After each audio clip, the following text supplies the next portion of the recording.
Hi, my name is Ji-yoon Kim. As an artist, I like to work with various mediums and always love to acquire new skills and techniques. In my free time, I enjoy building pieces of two-dimensional art using graphite pencil and paint. I love abstract art where subjects can be expressed conceptually and often surrealistically. Textile is one of my favorite mediums I have worked with because it allows me to add dimensions to a flat surface.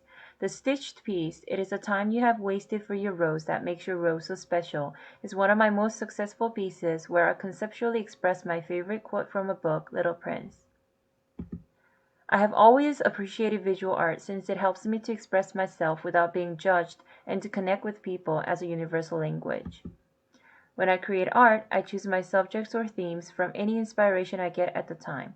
Books and contents I find online are the best source of inspiration for me.